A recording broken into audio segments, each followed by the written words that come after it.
What's going on, everybody? Welcome back to another episode of Gaming with the Bros Cast, episode 212. My name is Harrison. I am joined by my brother, Nick. As always, Nick, how are you doing this fine Monday? Doing pretty good, man. Doing okay. I'm doing good. At Surviving, least the weather's man. nice. We got up to like 86 today, which is that did help. hot. It's starting to get hot, and that's starting to get a little crispy. Definitely, makes me happier. Yeah, I'm definitely a product of the weather. So I really should live somewhere where it's sunny all the time, like maybe like on the West Coast or Florida or something. But here I am in North Carolina. Florida's calling you, a Floridian. Yeah, I think I'm the same way. I like the winter, but I only like it when it snows, and it just never snows in North Carolina anymore. And that's a huge bummer. But yeah, I'm definitely a product of the spring and summertime. Yeah, definitely happier then. So we're getting there. We're on the up and up. Yeah, I mean just like grilling out and just I grilled out tonight. Outside. I grilled some burgers tonight. It was nice. Oh, there you go. I made some. We usually do salads on Monday, so I grilled some chicken on the grill. But yeah, nice. Man, I love grilling. I just love being outside and stuff. Do you like chilling too? I love chilling. No way. I love it. But yeah, we're gonna talk about a little bit of Fallout, because that is like the big thing of the week, and how incredibly good that show is, and I've been playing some Fallout 76. So yeah, and some other people have as well. So we're gonna dive into that. But before we do so, Nick, how was your week? It was good. It was a busy week. So I didn't play many games. I mostly at night, watched the Fallout TV show, and then this weekend had went to a wedding up in DC. So we drove up Saturday. Yeah, drove up Saturday morning. The wedding was at 4. I think we got to DC around 2:30, 2:45. So we got ready really quickly, and then went to the wedding. The wedding was super fun.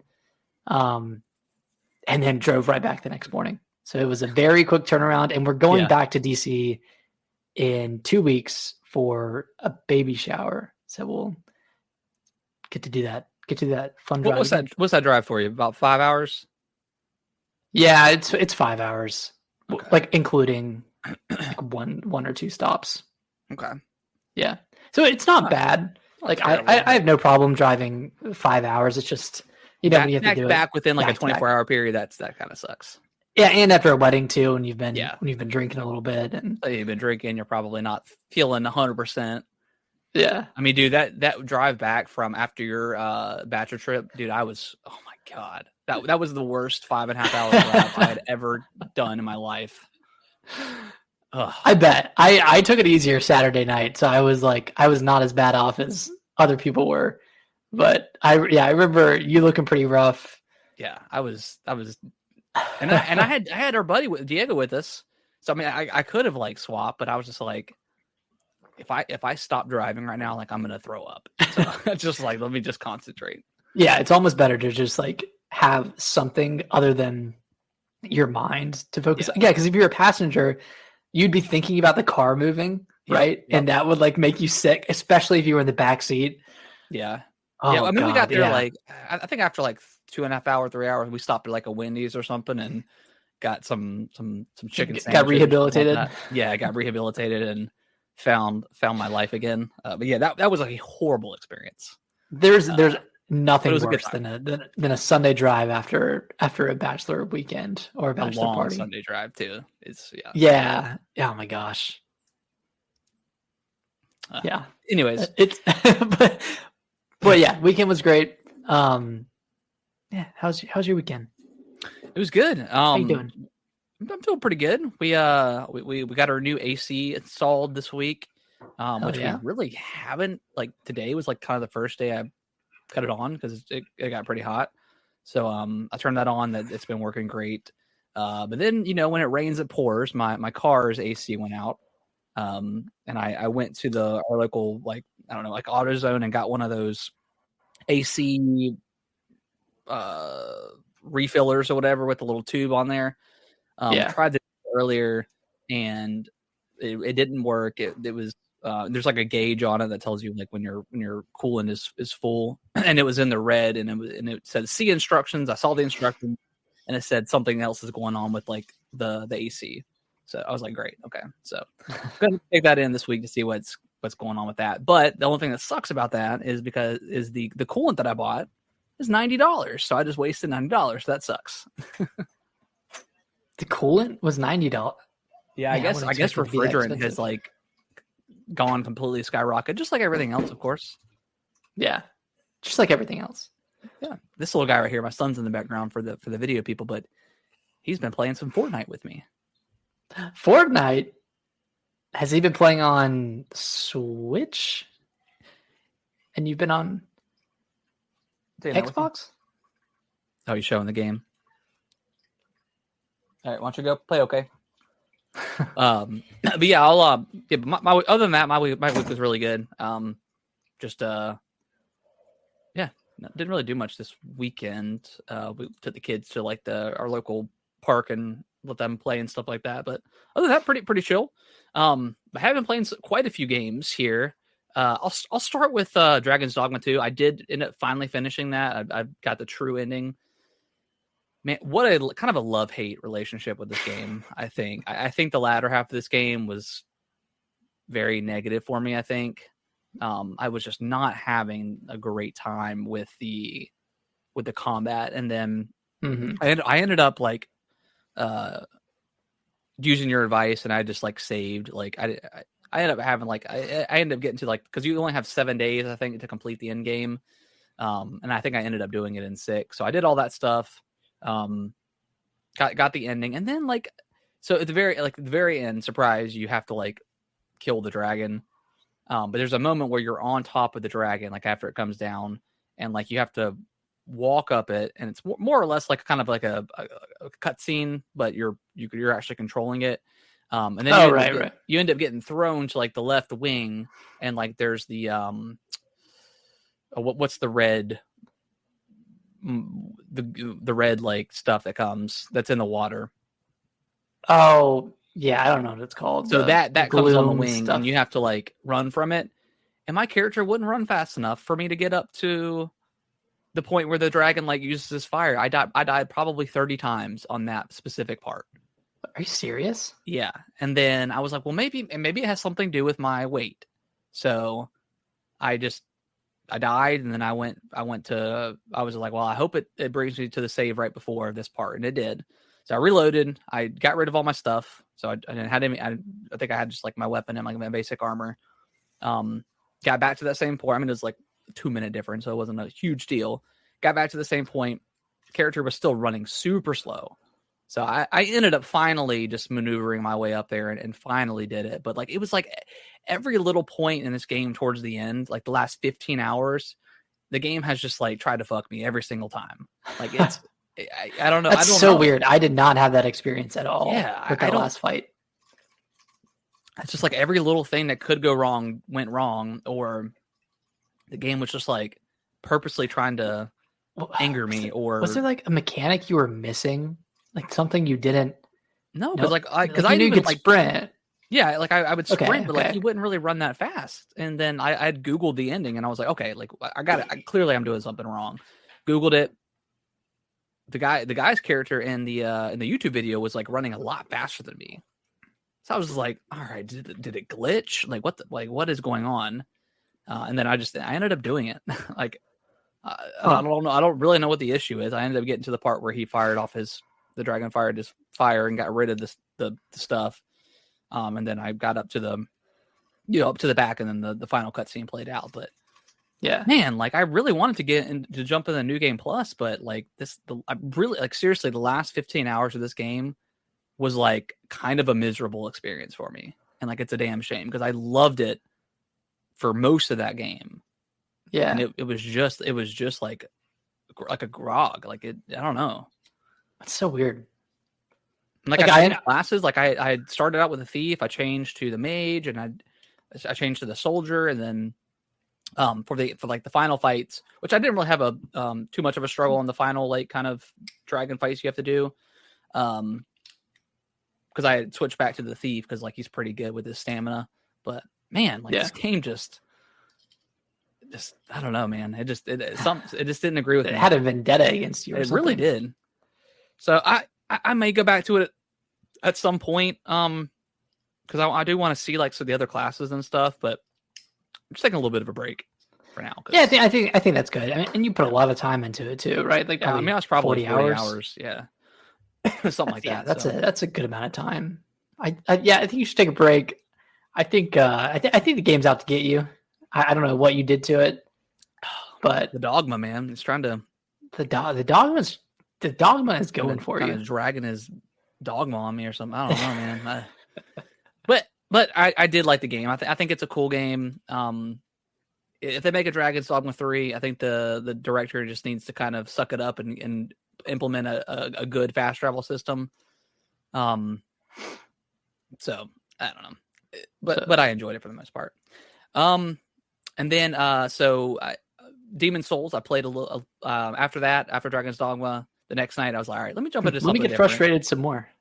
I went to Demon Souls. I farmed a little bit, leveled up again in that one like island area, and then I was like, you know what? Let's try the Tower Knight. Get to the Tower Knight. I use one of the, I don't know what the items are, so I apologize, but the thing that gets you back to your full health, makes you like whole again.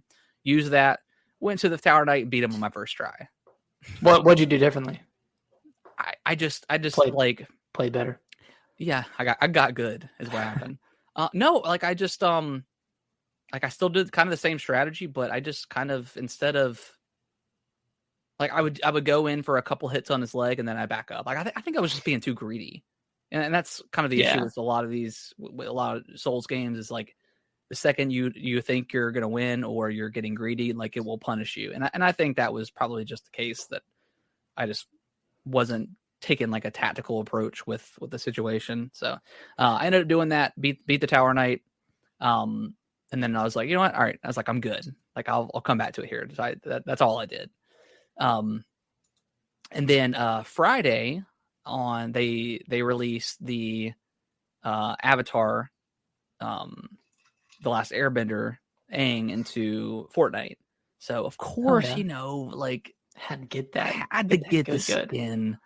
Well, they had already released like the battle pass, like it's been out for like a month or so. And I think they just opened up because they have like their basic battle pass, like the one you buy, and then they have like 2 or 3 event unlocks they do to kind of hold off a little bit. So if you fly through the battle pass, you still have some more stuff to look forward to. So they unlocked the Korra stuff, which from the Legend of Korra. So I bought the battle pass so I could do the Korra stuff. I went through that, and then I ended up buying the Aang. They had like a little separate battle pass for Aang, of course. So I did that, and this one's ongoing. Like you can't. They give you like 2 or 3 days because to get a little bit nerdy. So like in the show, like I think in like season 3, he has to go to a guru. I think it may be the Northern Air Temple. And the guru teaches him how to unlock all 6 of his chakras. So they implement that from the show into the game. So the first chakra, there's like a certain things you have to do, and then the next one will unlock in 2 days, and then the next one will unlock in 2 days, whatever. And it's different things like go to a specific part of the map, or destroy certain type of material or something like that. So it's really cool. I love the skins, and I think that's what's like so cool about Fortnite is like I'm not the biggest fan of it in the world. Like I enjoy like the shooting and like the battle royale style of it, but what brings me back is these certain events that they put in, like Dragon Ball Z brought me back, and I played it for probably a good solid 2 months because they had Dragon Ball Z. Then there was like Indiana Jones in there. They had like a bunch of Star Wars stuff going on. Yeah, crazy nonsense. And then then I stopped playing for a while, and then they have this Avatar stuff in here. So like I'm kind of back in it, and my son Kellen's been playing with me too. Like he he was playing on the Xbox, and I could tell he was having a little bit of a struggle because like the control's a little bit too big for his hands. Yeah. So I was like, you know what? I was like, they've got co-op, or they've got crossplay and co-op and stuff, or duos. So I just booted up my Switch, had him log into my account, and I'd already had a separate Fortnite account on the Switch. So we've been playing duos that way. Wow. So it's father pretty and son fun. duo team. He's had a pretty good time. He gets a little bit frustrated when he dies, but I'm like, you know what? You level up and every time, just about you're getting XP, all that good stuff. Like I was like, I haven't won. Yeah, making progress. I haven't got the Crown Royale the Victory Royale since I started playing a few days ago. So like it'll just take some time. But yeah, I think I have more fun with the events in Fortnite than I actually do playing the actual game, because like they just have so much stuff going on. Like they'll have you go to certain like areas of the map, and they've got like the air bending, the fire bending, the water bending, and the earth bending in the game. So it's like you pick up these scrolls, and then you can do these moves, and it's like the best version. Like it's like the best Avatar game out there, and it's not even like its own game. Like it still plays like really good. It's really cool. And when you're playing against a person that has another scroll, and you're doing water bending and they're doing fire bending, like it's really cool. So I mean, same thing with like, when they had the Dragon Ball Z stuff, and they had the Kamehameha, and two people were firing Kamehamehas at each other. It was super awesome. And like, just, it's really cool. Like I enjoy Fortnite a lot in that aspect. After like I've done my set goal for the match, and I actually have to play like the battle royale part, that part's not as fun. Are you doing no build? No build, of course. Yeah. No, of course. Okay. Yeah, I can't handle the building stuff. You shoot somebody one time, and they've got like a sky fortress in 2 seconds. It's like, you could just shoot back and potentially end this encounter in 2 seconds. But probably beat me because I suck. But it is kind of funny because they do incorporate like a lot of bots in the game still. Okay. So like which is good for Kellen, because I think he's like level 1 or 2. Like I think he's level 2 now. It's good for him because like he'll get shot at, and he's still like trying to figure out like the controls. So they'll be shooting at him, but it's clearly a bot because they're not actually hitting him. So he'll get some kills and makes him feel good about it. But yeah, man, Fortnite it's a very interesting game. Like it's a game within a game. Just being Aang from Avatar doing the gritty on people's corpses. I mean, it's hilarious. Like I can't get enough of it. And I don't know what, like, after, I mean, because I'll play for a little bit longer. Like I'll beat this little battle pass. I don't know if I'm going to do the entire battle pass. Mm-hmm. But which does suck because they still don't. That's not like Halo. Like if you buy the battle pass, it will disappear after the time frame, which sucks. I don't like that. So it's fleeting. Yeah, I don't love that. And I think Halo is honestly the only one that does that.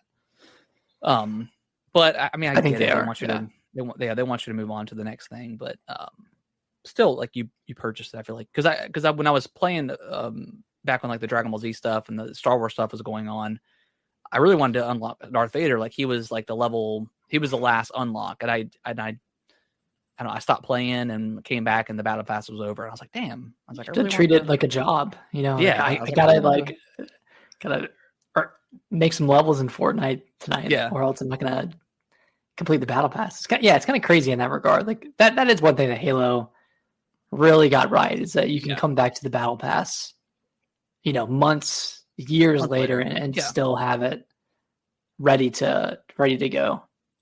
Yeah. But I understand why Fortnite they want does you to it that move way. on. Yeah, they want you to move on and then spend more money. Exactly. Yeah. It's Fortnite is crazy. And honestly, like I don't know like what other sorry to linger on Fortnite for so long, but like what other IP could come out? Like I feel like they have everything at this point. Like every like mainstream like media, they got Dragon Ball Z. They did. They've got they did Avengers stuff. They've got like the Alien franchise in there. They've got Attack on Titan stuff in there. They've got got like kind of like everything. Spider-Man's in there. I just don't know what else. Thor's in there. Like Thor from Avengers. Yeah, he's in there. What about Thor from God of War? Kratos is in there. I don't know about. Oh yeah, sorry, not. Yeah, Kratos, not. Yeah, not Kratos is in there. Yeah, Master Chief's in there. Doom Guy's in there. The second they get Link or that's what they're missing is Nintendo characters. They don't have any Nintendo characters in there, and I just don't know if Nintendo's. But I mean, they have Mario versus the Mario Rabbids game. Like he has a gun in there, so like. I just don't know if you could make Mario look like, because they have to proportion him like a human, right? Like it has to be the same size. I don't know. It'll be telling if Metroid Prime 4 comes out this year and they put Metroid in there. That would be clutch because they could do Metroid, they could do Zero Six, because they always do like different variations too of the characters. So they could do that. I mean, they could put. I mean, they've got Ridley in Smash Brothers, so they could do Ridley, like a Ridley character running around. That'd be cool. Come on, Nintendo! Like it's that would be a great tie-in. But you're right. Like Link or Zelda or Ganondorf, like that could be. Ganondorf would be sick. Yeah, that could be pretty damn awesome. Yeah, that's and then one. His emote could be him playing like the ocarina. Like, come on, Nintendo! This is easy money for you. It really is. Yeah, I don't think any Nintendo IPs in Fortnite. I don't think so. But yeah, Fortnite's fun. And then last game I've been playing is Fallout 76. I been watching the show. I've been loving it. I did finish it. We're gonna talk about we're gonna do a spoiler section of the podcast next week. Because Nick, you haven't watched the final episode. But I have watched the whole show, and it's incredible. I think we were talking about before the show started, but I think this is the best video game adaptation of all time. Like it's that good. Yeah. I think like the obvious comparison to great video game adaptations is The Last of Us. I think The Last of Us is a good like a really excellent HBO show. You know, it has that feel to it. Even without, the video game source material, it still would have been a really good show. Yeah. Whereas absolutely. And Fallout would be too, but that one feels more like a video game adaptation than The Last of Us does, even if The Last of Us follows the games almost to a T. But and that's where like I think that's what Fallout is. I have it a little bit higher on the list because I love The Last of Us show. I thought that show was incredible, like damn near perfect, especially like episode 3 with Frank and Bill. Like that is some of the best television I've ever seen, period. Like it was such a good episode. But like you said, like it does follow the show to a T. Like if you know what happens in Last of Us in the game, you know what happens in the show. Like it doesn't really deviate too doesn't far really tell anything new. Exactly. Other than like the side stories and exactly. And this Fallout is a brand new story. It's such a comparable story to the other like two Bethesda Fallouts that you could theoretically call this Fallout 5 if you wanted to. Obviously, it's not Fallout 5, but like if they were to take this plot of the show and put it in Fallout 5, like it's like that'd be a pretty good plot. Yeah, it'd be a good plot. But it's its own unique story, and it takes place in the canon of all the other Fallout games. Now, I think there's a little bit of stuff that's been retconned, and like the super Fallout nerds are like losing their minds over that stuff because, of course, they are. But apparently they did something to New Vegas. I don't know. I didn't play New Vegas. Yeah, but whatever, man. The show's really good. Just let it let it tell. There's always going to be those people that are like, yeah. They can't. Same thing with like the Halo show. Like, I really enjoyed the Halo show. I know it's vastly different than the games, but I can appreciate both, and one doesn't make the other one worse, or like it's just I can just enjoy it for what it is. Like I don't need an exact retelling of the Halo show, like the Halo games in the show. Yeah. But The Last of Us, they did that with the game versus the show. It's pretty much a retelling, and I'm fine with that too. Like it was great. I thought Pedro Pascal played an excellent Joel. I thought that I can't remember her name. I played Ellie, but I thought she did a great job as Ellie. I thought like all the cast was great. But yeah, the fact that this is canon with the games and it's his own unique story, I just think it's like a blend of like, just, I don't know. It's so good, man. Yeah, it's really good. It's genuinely funny, and super funny.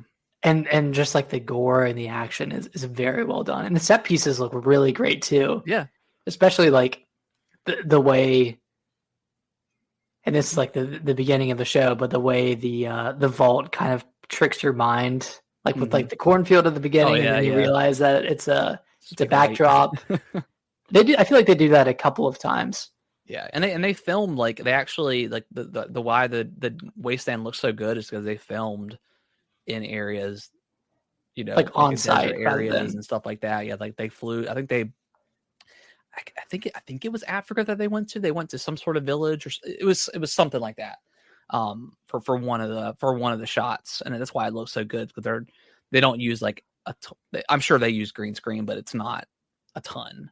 Like to compare to The Last of Us, like you could tell that like a lot of those backdrops were clearly green screen. That's fine. Yeah, I mean, I think they shot great, but I think they shot like on a location, but yeah, they obviously had to, they had to do something to make it look more like a post-apocalyptic world. Yeah. Whereas with Fallout, you can kind of like cheat it a little bit more, I feel like. Yeah. And I would think it would be the opposite if I were to like think about it without watching either of the shows. But yeah, with Fallout, it's kind of easier to like fudge it a little bit and still make it look really good.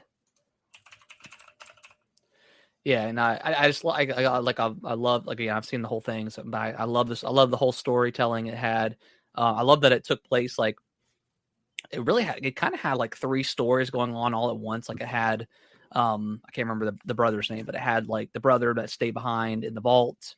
It had that whole vault, the vault story. It had the ghoul Walton Goggins' story, his like present, and then like the past, which was really cool. Yeah, really great story. Which that Walton Goggins is like a phenomenal actor. Like anytime he was on the screen, like he just chewed up. Yeah, he really did. He was great. And then I think it's Ella something that played Lucy. I thought her character was great. Like, every time like something serious would happen, she'd just be like, "Okie dokie," and then just like go on. But yeah, I thought the show was fantastic. But yeah, it got me, like a lot of other people, it got me to kind of get back into the Fallout games. I've never been like the biggest fan in the world of the Fallout games. Like I enjoy the lore and the story and all that stuff, but like actually physically playing them, I just didn't love. So like, and I played through 3 and I played through 4, and they didn't really blow me away. But we've got like the new the update coming April 25th for Fallout 4. Yeah, 60 FPS. I'm gonna check that out for sure. But I downloaded Fallout 76 and I played it for a couple hours. What are your thoughts? It's really good, actually. It's it takes place in the Appalachian Mountains. The mountains. But yeah, you come out of 76. It like Vault 76. I mean, it starts like right away. Like you within 5 minutes, you're outside of the vault. And it's I never played it when it first launched, so I don't have that experience. But I heard the launch was just kind of really terrible. But you get out of there and it's like they're like, okay, it's to boost you up to kind of get you on par with the other DLCs and expansions. Like it'll boost you up to level 20 automatically for you, and I chose that route. And it gives you like, and you pick your class, and then it gives you like the weapon and the gear and stuff like that you need.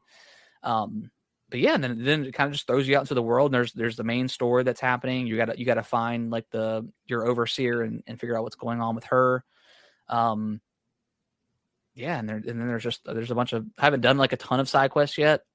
But like the camping is pretty interesting. Like you can set up a base camp, then you can kind of build whatever you can build, like a building or a house or something like that. I haven't dabbled too much into that. But yeah, I mean the gameplay feels really crisp. Like the game looks great. Nice. like a lot of obviously a lot of like wastelandy stuff, but it's very green because it takes place in the mountains. Yeah, I'll probably keep going. Try it a little bit, a few hours more, just to I like it. Yeah, I have it downloaded. I have it ready to go. I just need some time to play it. But yeah, it looks really cool. Like I was kind of just reading about all the updates and all the changes that they've made, and like the fact that it didn't start with any NPCs. Mm-hmm. And like now, of course, it has a ton, and it has a ton of side quests and expansions and free content. Like I think all of the content is free. It's really just there's like microtransactions for there's stuff. a ton. Yeah, there's a ton. I'm sure. And and I'm not like it doesn't. I mean, it doesn't seem like super egregious to me. Like if all this stuff is free, I think that's fine. Like it does have like when you boot it up, it's like check out the show on Amazon, and here's a free Vault 33 jumpsuit. Like that's pretty cool. And then it's like they have like it's called Fallout 1, but it's like their battle pass essentially, or like a subscription thing. I don't know how much it costs, but if you do that, you get like the ghoul from the show, Walton Goggins character. You get him, you get his like his outfit, his like cool outfit, with the cowboy hat and stuff, which I was like I kind of want it because like I've got like I went the gunslinger route, so like the show did exactly what it was supposed to do for me. Like it got me back into Fallout. It got me downloading the game. No other TV show has done that. Like no other video game adaptation has ever done that for me. Not the Halo show, because I've always kind of just been playing Halo. Last of Us, I'm not going to replay that. I mean they had the second remaster to come out, and I'm sure a lot of people played it because of the show, but it just didn't do that for me. But it's good, man. I'm Fallout's a very cool universe that I forgot about. Yeah, it's crazy, like just how well the universe is set up for either subsequent games, side stories, or TV shows. We were talking about this before, but just all the vaults having their own unique shtick, having their own unique story to them. Like you can just pick one out of the hat and pretty much make a game out of it, or make a concept out of it at least. Like that's really cool. Like a really great idea, a really great universe. Yeah, I'm really excited to try out 76 and to jump back and play Fallout 4 again. I hope they actually. I think New Vegas is already like improved on Series X to some degree, right? It's like 60 frames. Yeah, I'm not sure. I don't think Fallout 3 is, but Vegas might be. I'm not 100% sure though. Okay, I do want to play that one at some point. But there is that rumored Fallout 3 like remake or remaster that's coming soon. So maybe it'll come out this year.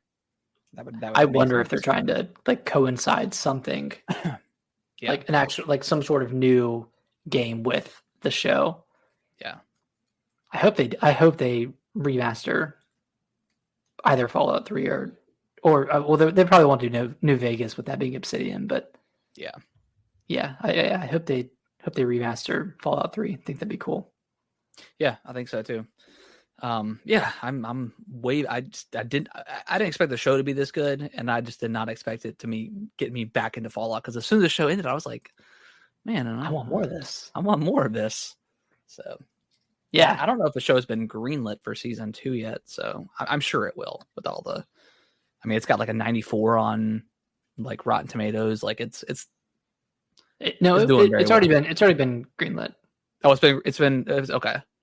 Yeah, because Amazon got like a tax credit for moving. Well, they filmed in different areas. They filmed in like Africa and some other locations too. So, but there's a California tax credit that if a show moves their location to California, they'll get like a $20 million tax credit or something like that. Oh wow! Okay. I think that's what they're doing for season 2. Oh, cool. Oh yeah, $25 million to shoot in California rather than New York. So, okay.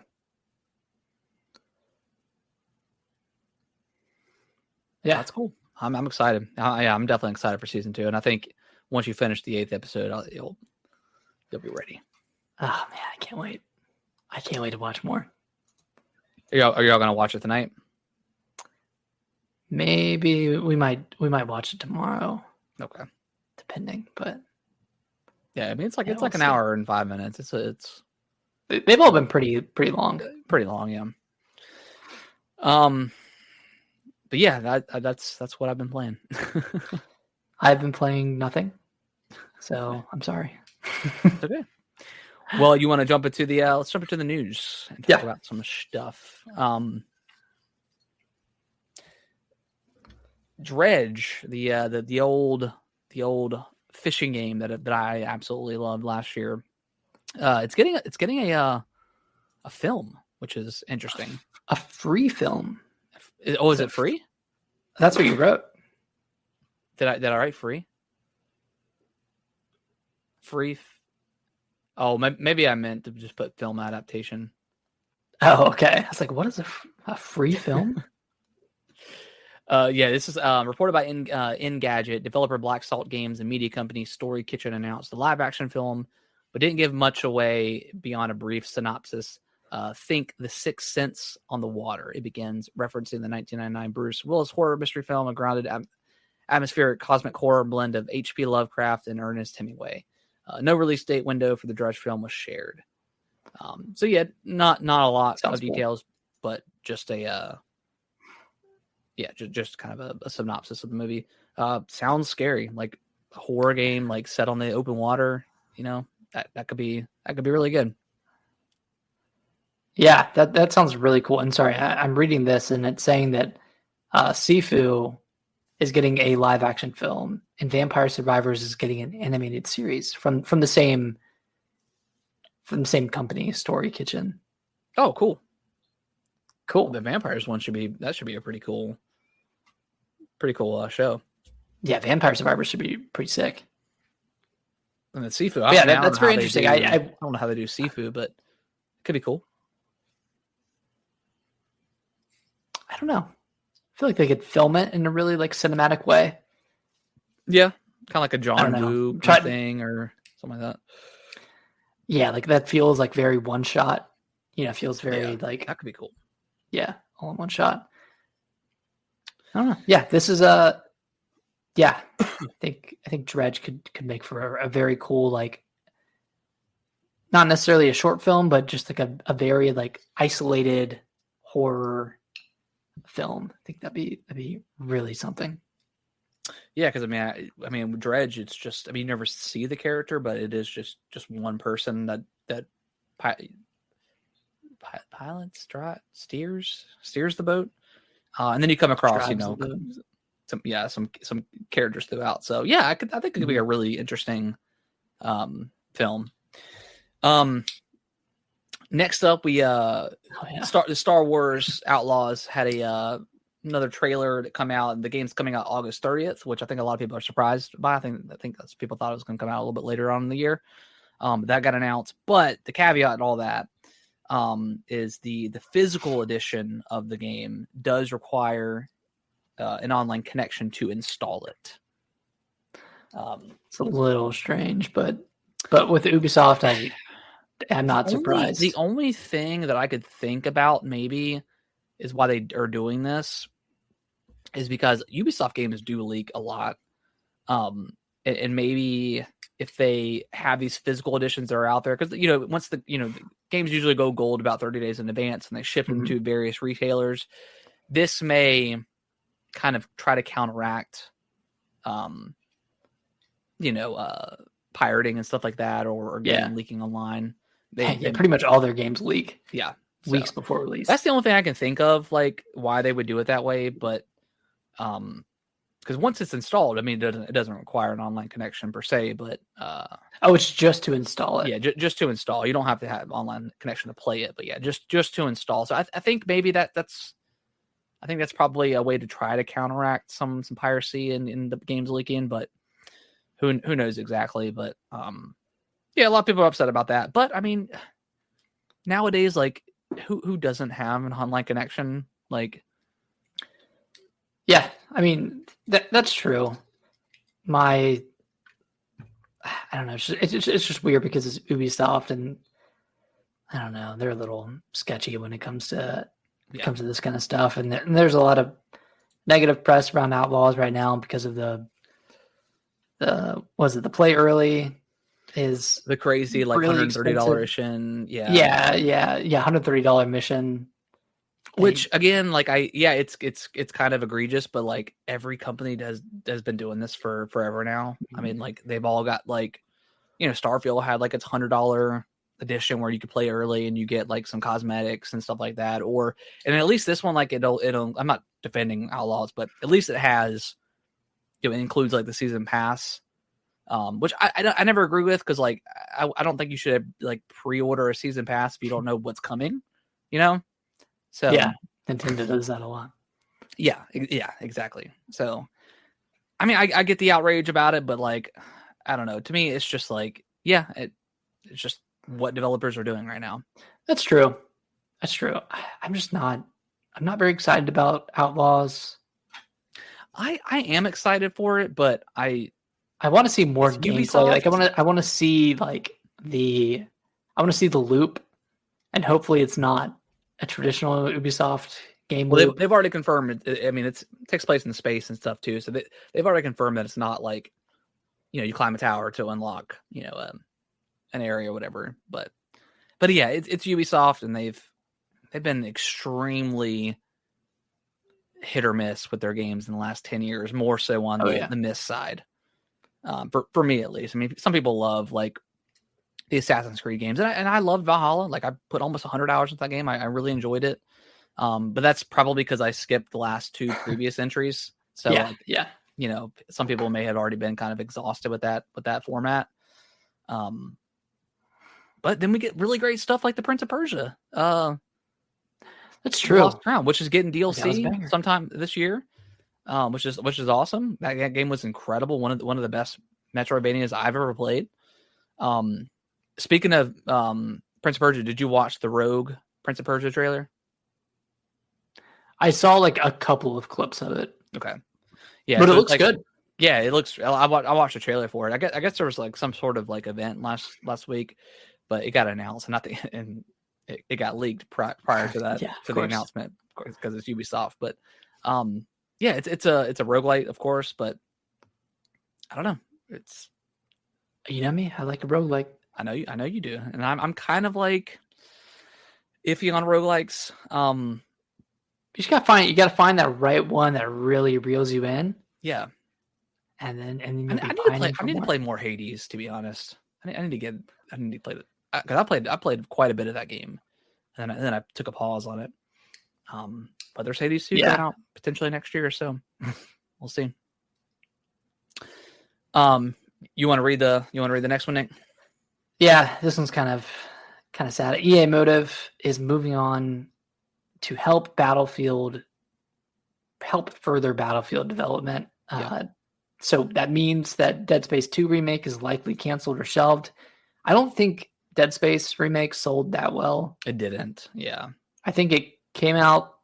I mean, it came out in January, so like it wasn't at like a really weird time. But I don't think a lot of people pick up new games in January. I think they're playing, all of the games from the last year, and then of course this one was $70, and it's a remake and single player. It's 12 hours long. Like it was a bit of a hard sell. And Callisto had the same thing. Granted, way different in terms of quality, but yeah, Dead Space was. Dead Space was phenomenal, but I just think it had that same problem of being in the niche of a single player horror game, and then also being $70 and then being a remake. Yeah, like it just didn't necessarily set it up for success. But God, I would love to see a Dead Space 2 remake. I think it'd be so good. Yeah, I mean, you and I both loved Dead Space remake, and I obviously I loved the original trilogy. So I would love to see all that come back. And I think between like Soulsborne games and survival horror games, like that's kind of our jam right there. Yeah, it's pretty much like that's like the 2 genres that you and I both just love. Yeah, we'll play just about everything in that genre if we can. So Nick, I made a video on this a couple of days ago. you mentioned $70, which I didn't know this at the time, but EA Motive they're actually working on a Iron Man game. So part of the team is moving over to Battlefield development, but it was I think the director of the Dead Space remake that is moving on to Battlefield as well. So like that's why people are like, yeah, it's probably put it on the shelf because EA did come out and responded to that because like Jeff Grubb was like also in like kind of this mix last week too, where he was people were coming after him and he was just like I'm pretty sure like it was in the works and it probably just ended up getting like canceled. Like it doesn't mean like the game is actively being developed, but they probably had like a storyboard. They probably had something going on with the game, and that's what he was trying to say. It's like they clearly had something going on with the game, and then decided not to. And it was, obviously due to the sales of the Dead Space remake. So yeah, EA Move's working on the Iron Man game, which could be cool because they the suit they had in Dead Space was really good. Kind of an Iron Man suit when you think about it. Kind of an Iron Man suit. But going back to the $70 thing, did you read that report last week that came out about the game, like what gamers were playing in 2023?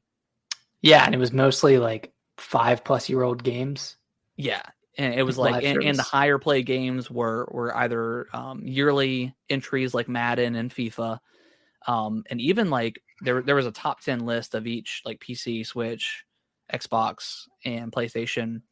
Starfield out of the single player stuff was like the only one that even cracked the top 10 for like consoles. Even Tears of the Kingdom. Even Tears of the Kingdom. Baldur's Gate 3 didn't even crack the PC side at all, and that game sold like incredibly well. So, wow, yeah, games like Fortnite, Roblox, what else was it? Some other multiplayer stuff, but yeah, those are just like kind of eating up the market. And do you think, to get back to reel it back in and get back to my point, with Dead Space being $70 and pretty much every game outside of maybe Bandai Namco is like the only publisher that hasn't really pushed the $70 thing. Now they have like their crazy $100 editions and stuff like that, but they don't have I don't think they've done like a traditional $70 game yet. Do you think this moving to $70 for every single game, do you think that's kind of slowed down the like a traditional gamer's like thought on buying a new game?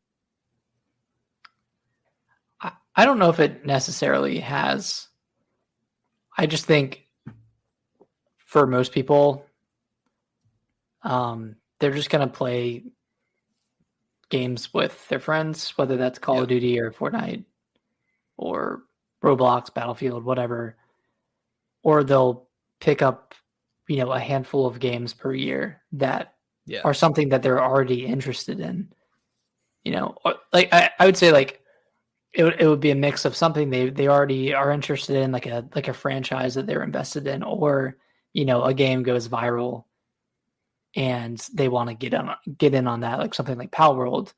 But yeah, I mean, I think for the most part, like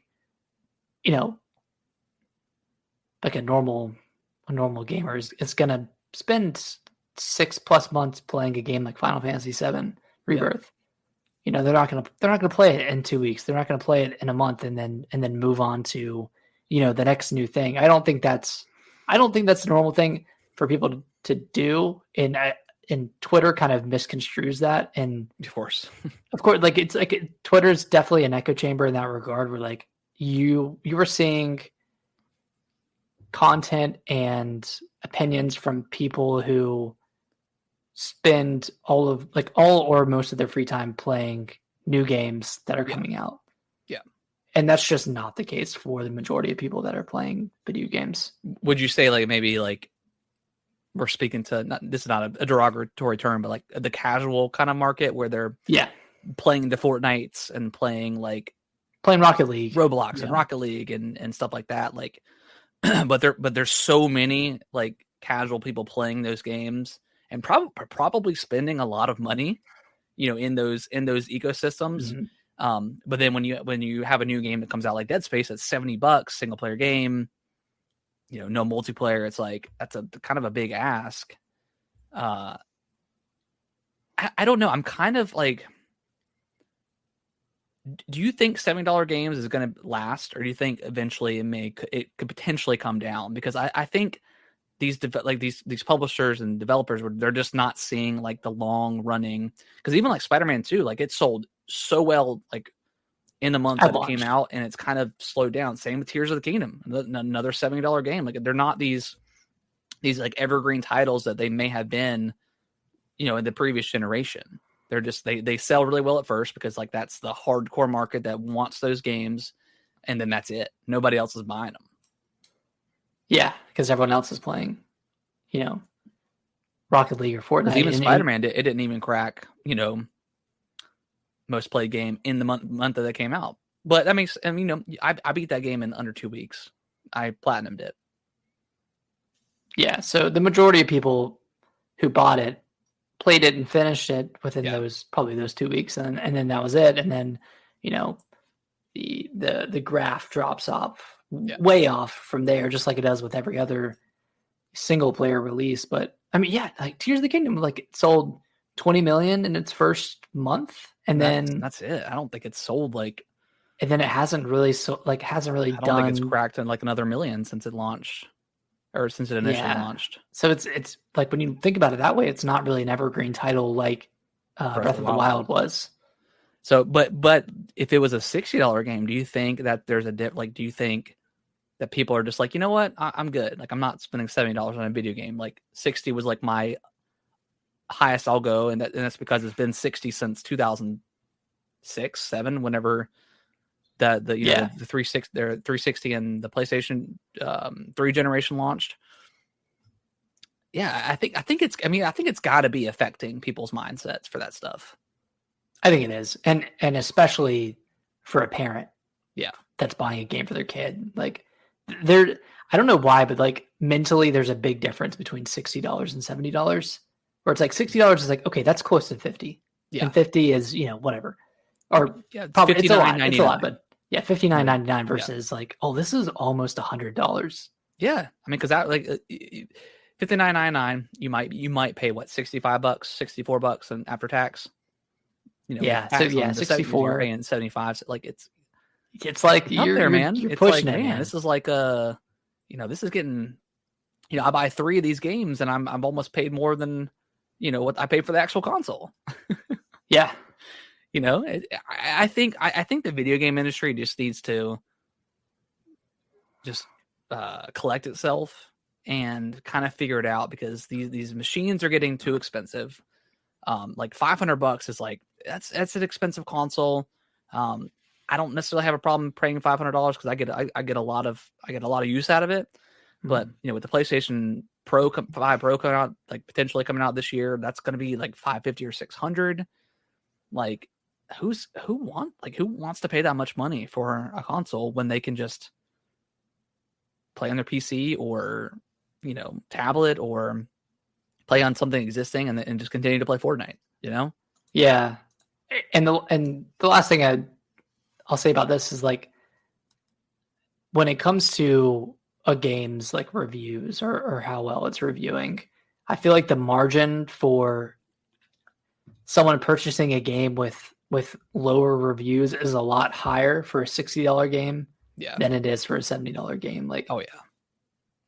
If Dead Space reviewed really poor, well, okay, let me give it a non-Xbox example because we split our games. But and see that, and that's the thing too, is like I don't know how many new games I would be buying this generation if we didn't do it on Xbox. Games. Like I probably wouldn't, to be honest. Because you and I purchased a lot of games, because we feel obligated. We feel obligated to play it because of the podcast, and we want stuff to talk about. But also we want to keep up with everything. Yeah.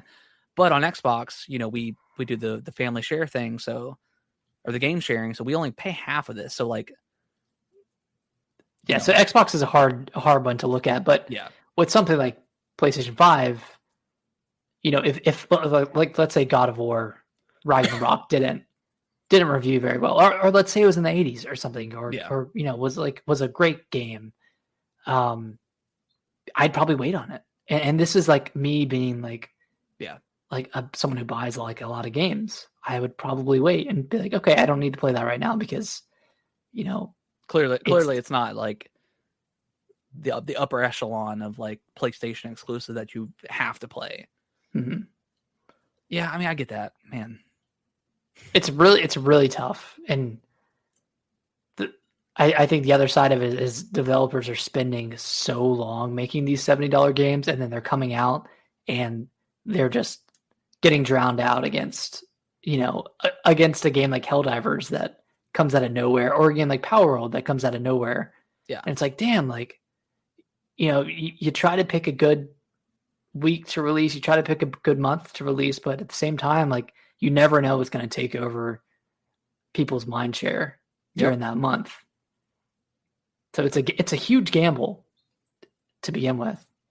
So I think we'll see a lot less like $70 single player games in the next couple of years as a result of the past 2 years performance. Yeah, or we'll see maybe very few, because like obviously PlayStation has kind of like set that standard for themselves as like these extremely high quality single player third person experiences that are fantastic. They run like virtually perfectly. But how long can they keep, if they have 6 studios that are doing those similar games and having the similar budget, how long can they keep that up without shutting a studio down or something like that, or just having one game fail? Yeah. And that, results in them rethinking their strategy. Like you saw how quickly they backed out of the 12 live service games thing. And then they're probably rethinking it with Helldivers now that did so well. And that's the thing. It's like, yeah, that did so extremely well that I mean, there's no way they anticipated that success, but you just don't know, like in this market, like something like Helldivers, like in Power World, like I'm sure the developers didn't expect any sort of like concurrence that they had on Steam and Xbox. Yeah, I mean, I'm sure Sony thought that Final Fantasy VII Rebirth was going to be the banger for that month, and that one was going to take off and do really well. But it doesn't seem like it's done. I don't think we'll ever see a Final Fantasy exclusive on anything ever again. It's going to be aside from the third one, which I think is like locked in for Sony. But yeah, I don't think Square is going to take that risk again. No. I mean, because you got to think, what Remake, it launched on the PS4, so it had a huge install base, and it launched close to COVID or right. It launched in 2019, right? Wasn't it? 2019? No, it was 2020. Oh, it was 2020. Okay, so it had the boost of that too.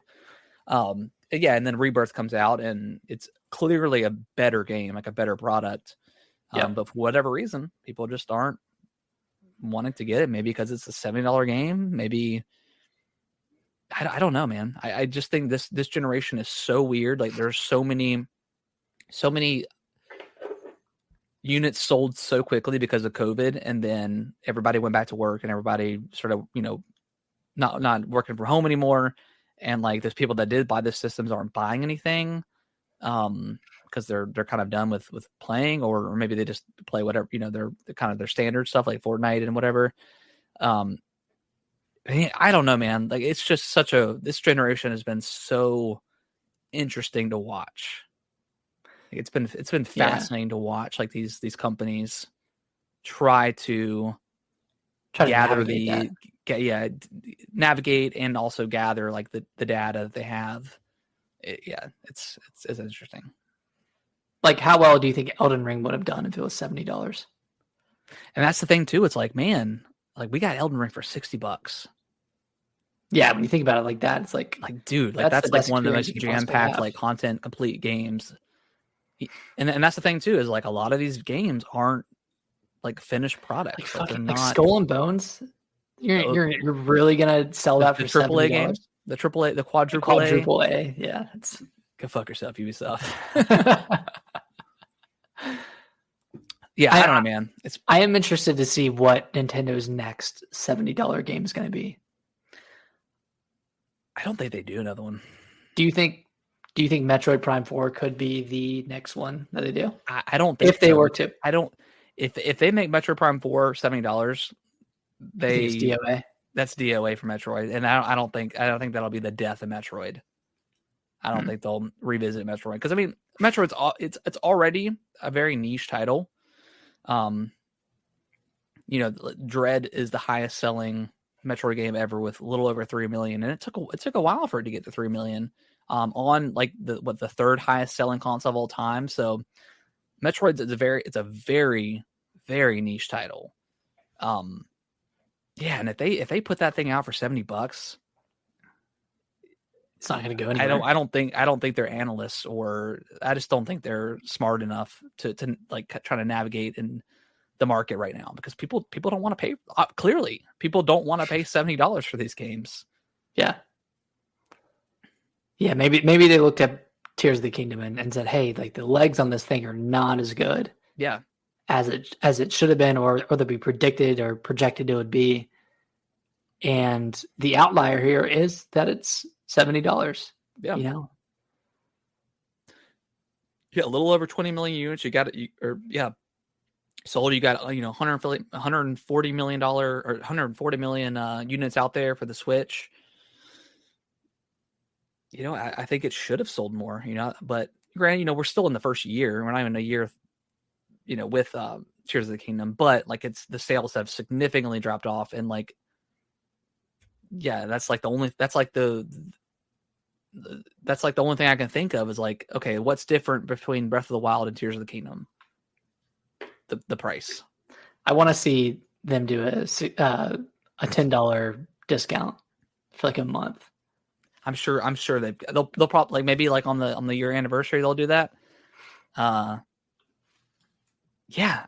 really think Tears of the Kingdom was an experiment, and I think that'll be the last $70 game. I really do from Nintendo. I'll be surprised if another game is $70. I really will be. Like I don't think Mario is going to be 70 because like that's that's too much of a kid's game to be $70. Too much of a kid's game to be $70. Like parents aren't going to want to pay $70 for Mario. I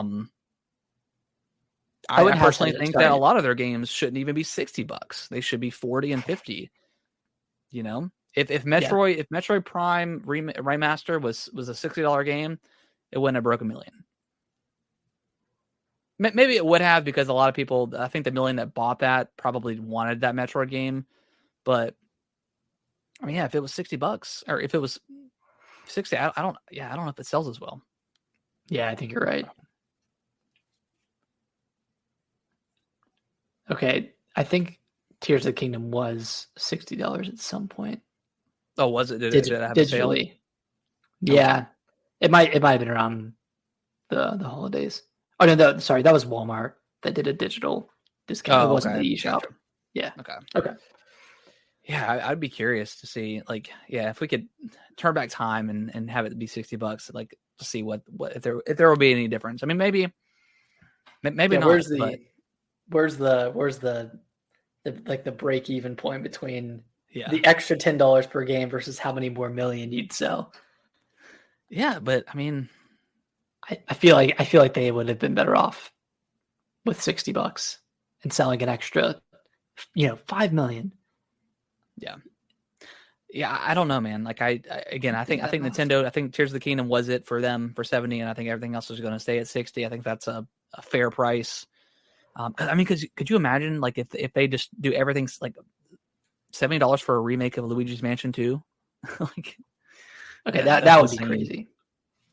But I'm saying if they adopt the $70 price and do it for everything going forward, that's their standard pricing for everything. They would do it. They would do $70 for Luigi Mansion 2 because it's 60 right now, and I think that's $20 overpriced. But I think that's just me. Yeah, I'm very curious to see if the other PlayStation, Xbox, granted Xbox is a little bit different with Game Pass, but PlayStation and the other publishers, if they're taking a look at the data now and gonna decide to walk back this change to 70. Yeah, PlayStation was the one that they were the ones that started this whole thing. Started it. because you can launch a game at 60 and then have like your crazy, pay $80 to play 3 days early, whatever the case. You could still do those things, but make the base price 60. Yeah. Yeah, I don't know. Well, speaking of games that are egregiously priced, but in the opposite direction, Hollow Knight Silksong. Well, yes, we don't know the price for that, but Hollow Knight was only $15, and that had as much content as Metroid Dread and more, and way more than Metroid Dread. Way more. yeah, an endless amount more than Dread. Was that game really only $15? $15. It might have had another edition that increased in price. Oh, like the Void Heart edition that came with all the DLC and stuff. Let me confirm that. Yeah, $15.99. Jesus Christ. That's insane. Oh my gosh, that's kind of wild. But anyways, Silksong was rated by the Australia Ratings Board. So typically that means that a game is equivalent. Yeah. So typically that means a game is close to completion or completed. So we've seen it's got to be content complete, because if it's being rated, then everything's in the game. Now that doesn't mean they're not polishing it up and squashing the bugs. Squashing the bugs. But yeah, we've seen that. We've seen a couple of other ratings, and then with the Xbox Store page stuff that happened a few weeks ago, it seems like some sort of release date reveal or shadow drop is imminent. I'm hoping it's a Nintendo Direct, but I'm guessing it's going to be at the Xbox Partner Showcase. Or it's not the Xbox Partner, just the Xbox Showcase in June. The showcase in June, like as like a little surprise, because they always like kind of show off like what they're going to talk about with their big five, whatever they do. Mm-hmm. Is it a developer direct in June, or is it a different theme? No, I think it's just like their typical showcase, 2-hour showcase. Yeah, cool. Okay, I like that better. Okay, I mean I do like their developer directs, but cool. I mean that makes sense. I mean it's coming to Game Pass, so they obviously have some sort of they've got eggs in the basket with this game, so they're probably paying some extra money to have it. Obviously on Game Pass, of course, but yeah, that makes sense for it too. Man, that would be shadow drop in a man. I would love to have that game like early June. I think that'd be great. But before, oh man, yeah, like right before like the Florida trip. Oh, that'd be a perfect game. That would be nuts. Which I was looking at the dates for that, because we're leaving, I think the 14th. That Friday before, and then we're coming back the day the Elden Ring DLC drops, the 21st. Oh, that Friday. Yeah. So I'll be flying. I think our flight's at like 6-ish p.m. So you'll be busy Friday night. Yeah, I'll probably potentially. Yeah. Can't wait. Looking forward to it though. Looking forward to that. Looking forward to Hollow Knight. Looking forward to the Xbox Showcase. Maybe we'll see Gear 6. Maybe we'll see rumor. Yeah, some other cool stuff. I don't know. I'm hoping this is like a big one now that they have Activision and like they have just more stuff to show, like more like really cool stuff to show off. Yeah, so I think we'll get a lot of like. If we don't get it prior to the showcase, I think we'll get a lot of like Activision stuff dropping on Game Pass, like all the Call of Duties and stuff like that. Like that'd be cool, like some boosts, like FPS boosts, or I mean, I think it'll be like a slow cadence of like the games, but I think we'll get like drops like throughout the year. Yeah, after this showcase, like okay, here's Call of Duty 4, 5, and 6, or whatever those games name were. And maybe have like a boost to the FPS, like you mentioned, like 120 FPS. Yeah, it'd be cool. Kind of updated servers, so you're not playing with modders. And Modern Warfare 2. I just want Modern Warfare 2 like multiplayer. Just how it is. How it is, but like on a server that's not, like you said, not with modders and like overrun up to date. Yeah. Back when I played it a few months ago. Yeah, when like the deal was, man. Yeah. I watched you play. Yeah, it's good times, man. Favela man with the knives, just stabbing Dude, folks. Nothing beats Favela, dude. Yeah. High Rise, the collaterals. Yeah. Oh my god. At the beginning of High Rise. Yeah. I mean, I think this Summer Games Fest, I think it's going to be a good one. I think we're gonna. I'm feeling good about it. Yeah. Hopefully, Nintendo shows off their new console. I mean, that could be pretty hype. I don't think it's going to get announced until September. I think they're going to announce it in September, and say it's going to come out.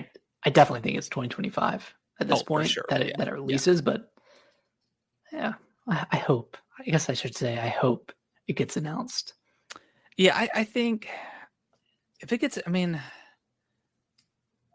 I think it'll be like September. Like there's September. I think that if we get a direct, either. I don't think it's going to happen this month. I think if we get one either in May and more likely in June, I think we'll get like the rest of the games for this year that they have coming out. Mm-hmm. Hopefully Twilight Princess and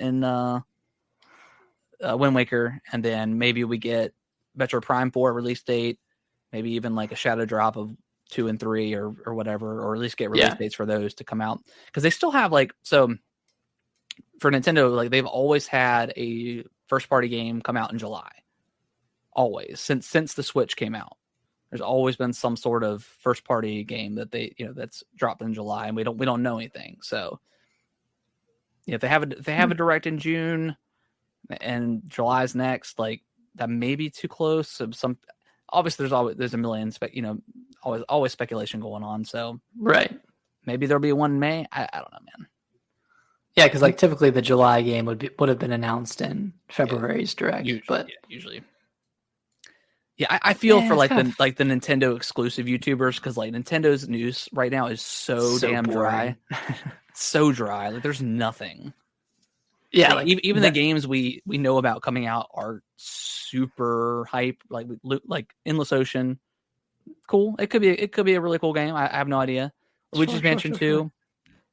Okay, yeah, cool. Yeah, and then Paper Mario, like I am excited for that one, but it's a remake. It's 2 remakes and a sequel that not many people asked for. I don't think anybody asked for it, but whatever.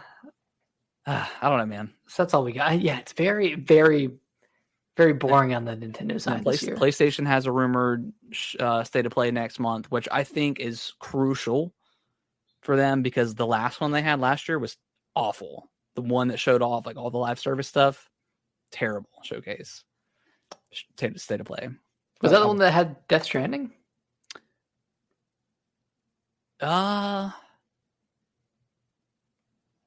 that was the most recent one. That one was okay, but that showed off like Stellar Blade. I think I know which one you're talking about. It was the one. It was like it had it had Helldivers in it. It did have Helldivers, but it also had it had that Jade Raymond game. Or what is it? Like the money game, like the extraction game. Oh gosh. Yeah, and then it had Foam Stars, and then it had Destiny, or not Destiny. Oh shoot, the Bungie game. Marathon. Another extraction shooter. Just all of the live servicey stuff that no one really wants. Yeah. So I think this showcase they've really gotta show us some good stuff. I mean, they've already confirmed that there's not going to be anything first party this year, but who knows? Yeah. All right, Nick. Well, any last thoughts before we wrap up the show? Nothing else. I'm excited for a little spoiler cast for Fallout next week. Yeah. But yeah, everyone go watch that show. It's really, really good. Yes. Probably the best video game adaptation that I've seen. So I would say so. I mean, and it's not a big there hasn't been a lot of great video game adaptations. Yeah, it's a small list, but yeah, like I can.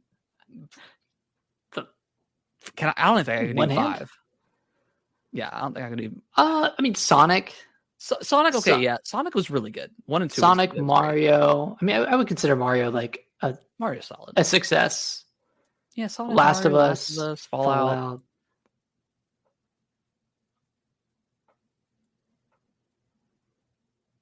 Is that it? Yeah, I mean, I really like Halo, but I feel like I don't like it. Yeah, I haven't seen it, but like Edge Runners. Oh yeah, like the Arcane show and Edge Runners Arcane. and that's But I guess more thinking like live action. Like the Castlevania show, I heard it was like really, really great on Netflix. But yeah, I think I'm thinking more live action stuff. But obviously, I guess Mario is obviously animation. But yeah, I mean, I enjoy the Resident Evil movies, but they're not good. They're just like kind of. Did you watch Welcome to Raccoon City? I did not. I heard you hated it, right? Dude. Yeah. Didn't you walk out of it? Did you walk out of it? No, I didn't walk out of it, but I threw up profusely afterwards. Unrelated, but but it didn't help. Yeah, I heard that movie was garbage, and like the show was like not good either. They just can't get it right, man. Did you ever watch the show on Netflix? I think I watched 2 episodes of it. Yeah, it was pretty mediocre. Yeah.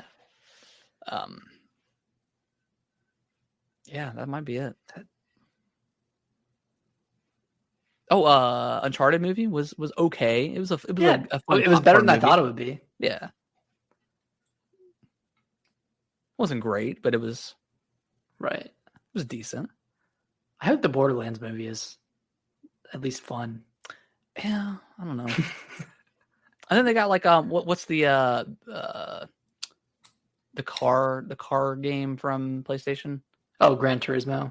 They have Gran Turismo, and then what's the other one with the clown? Like not Vigilante 8 from N64, but like you know what I'm talking about? Yeah, Twisted Metal. Twisted Metal. I heard those were like decent. Okay, so there's some decent stuff out there. But Fallout's like the upper. Fallout and Last of Us are like top tier. The 2 best, yeah. Yeah. All right, guys. Well, I think that is going to wrap up the show this week. We'll be back again. We're going to do our Fallout TV show spoiler cast next week. We'll obviously I'll make sure we say spoilers and all that good stuff. So if you haven't watched it yet, it's on Amazon Prime. Give it a watch. I think it's incredible. We think it's incredible. Nick, I imagine you're gonna play some games this week. I don't know. I'm gonna dabble in some Fallout 76 this week. It's good. Well, let me know. I might jump in there with you. Yeah, and we'll do some wastelanding. We'll wasteland it up. And then there's nothing else coming out this week. I don't think. No, I think next week is when the stuff starts to fall again. Like Stellar Blade, I think is next Blade. week. Yep. I think that's gonna be a day one, unless the reviews are bad. I think that's for sure for me. Then whatever news decides to news it up, we'll talk about. When does that other Metroidvania come out? Oh, the Zao. That is. I thought that was April. It is. I want to say it's April. Is it the same day? That's still April 26th. When?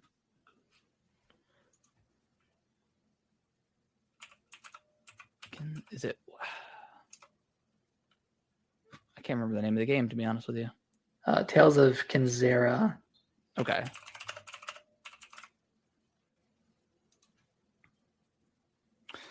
April 23rd. Okay, so next so that's the next Tuesday. And then I think Stellar Blade comes out on the 26th. Okay. That Friday. Okay. That game's only like $17 too. What a weird price. Yeah.